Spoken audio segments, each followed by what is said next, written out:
Composé de William Rollin à la guitare, de Christophe Girard à l'accordéon et de Stanislas Delanoë aux percussions, Exultet est un trio atypique au son résolument inventif et séduisant.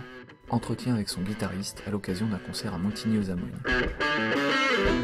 Si on est venu à ce projet-là et puis à l'improvisation, ce que tu me disais, ça a été un chemin naturel. On n'est pas particulièrement attiré par le jazz, les standards de jazz, etc. On s'en réclame très peu en fait. D'ailleurs, ça doit probablement s'entendre. On n'a pas forcément un phrasé jazz comme on l'entend. Voilà, on n'a pas trop cheminé vers ça en fait. On est tous d'accord pour ne pas forcément effectivement se cantonner à des choses écrites. L'improvisation à un moment donné s'impose si on a envie de s'exprimer. Les choses écrites voilà, sont quelque part assez figées, même si l'interprétation change toujours. Mais c'est vrai que dans l'instant, ce qu'on va vraiment ressentir dans l'instant, c'est par le biais de l'improvisation qu'on peut le faire. Donc on y est venu vers cette démarche assez naturelle d'avoir envie de s'exprimer tout simplement.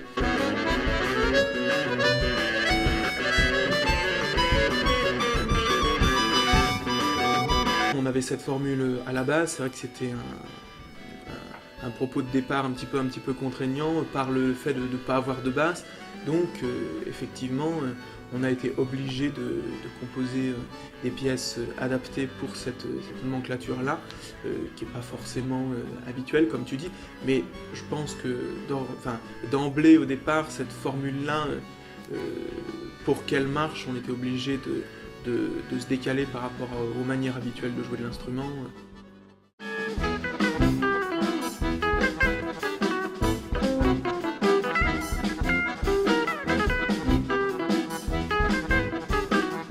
On a fait principalement 2 tremplins, effectivement. On a fait la Défense, où c'est vrai que ça a pas mal lancé aussi la motivation pour nous. Je pense que c'était vraiment le tout début. Ce qui nous a surtout énormément apporté, c'est effectivement le tremplin qu'on a fait à Burghausen, en Allemagne, et qu'on a effectivement remporté, et qui était très bien doté, vu qu'on avait une somme importante pour développer le projet. Et ça nous a permis d'enregistrer le disque, effectivement, parce qu'enregistrer un disque dans des bonnes conditions, ça peut revenir vite très cher. Et là, c'est vrai qu'on s'est fait plaisir, on a loué un super studio à Montreuil, le studio Sequenza.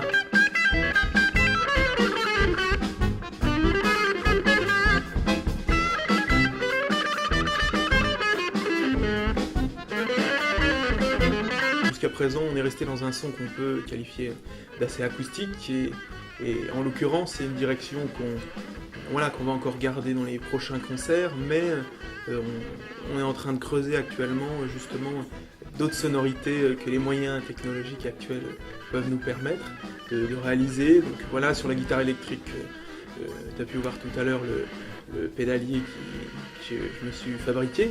Donc la guitare, c'est assez conventionnel, finalement on en a vu assez souvent, mais maintenant même l'accordéon va sauter le pas, oui.